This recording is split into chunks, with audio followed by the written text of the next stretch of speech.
السلام عليكم ورحمة الله، أهلا وسهلا بكم في قناة صوت الملعب. في الفيديو ده هنلاقي نجم من نجوم مصر لمع نجوميته في سماء أوروبا، وهو النجم عمر مرموش، اللاعب الحريف اللي بيمتاز بالثلاث حاجات: القوة والسرعة والمهارة. كلنا عارفين إن الهداف مطلوب منه إن هو يجيب الجون، بس ما يجيب الجون بمهارة كده ويرقص زي ما احنا شايفين ويركن الكورة على يمين الجون، بيبقى الجون ليه طعم تاني. بص كده وهو بيلعب الكورة ضربة حرة مباشرة، بقول لحضراتكم هو شويط، وحط تحت شويط دي 19 خط لانه فعلا حريف، شويط ومهاري وبيعرف يرقص وبيعرف يخترق وبيرقص ترقيص جميل قوي. انت عارف اما تثبت اللاعب؟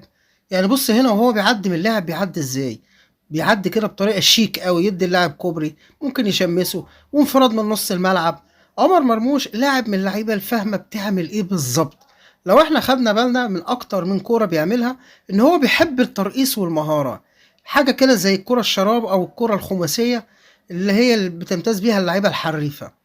عشان كده بنقول ان عمر مرموش مش مطلوب منه بس ان هو يجيب اجوان، لا ده كمان هو راجل اسيست ويصنع اجوان وصانع العاب او عقل للفريق.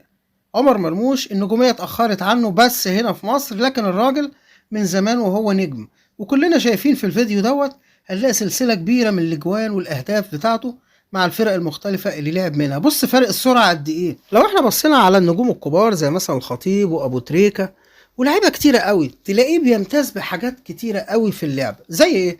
زي مثلا القوة والمهارة والسرعة والشوط، بيمتاز بكل الحاجات ديت. في لعيبة تانية مهاجمين بيبقوا كبار بدون ذكر اسماء، تلاقيه ما عندوش الحاجات دي كلها، يعني ممكن تلاقيه مهارته محدودة جدا، اقصى حاجه ممكن يعملها هي ترقيصه واحده اتنين بالكتير قوي، ده اذا جاب اتنين يعني، لكن هي بتبقى محدوده. بيرقص ويجيب الجون، اي نعم مش مطلوب منه اكتر من كده، بس احنا ككرة قدم بنحب نستمتع باللاعب اللي زي كريستيانو كده، بيرقص ويشوط ويجيب اجوان، وكل حته في الملعب تلاقيه بيشوط وبيجيب اجوان.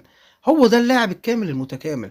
عشان كده احنا شايفين ان عمر مرموش لاعب ممتع في الكوره. بص بيرقص حارس المرمى ازاي وبيركن الكوره وبيخلص على طول. خلينا نقول ان سرعته فارقه جدا معاه، وكمان سرعته اما تبقى فيها ثقل كبير بالمهارة، تبقى انسى بقى، انسى خالص، انسى كل حاجة، هتلاقيه بيبدع في الملعب. سرعة مع مهارة مع القوة، ثلاث حاجات مطلوب من اللاعب منهم لنجومية.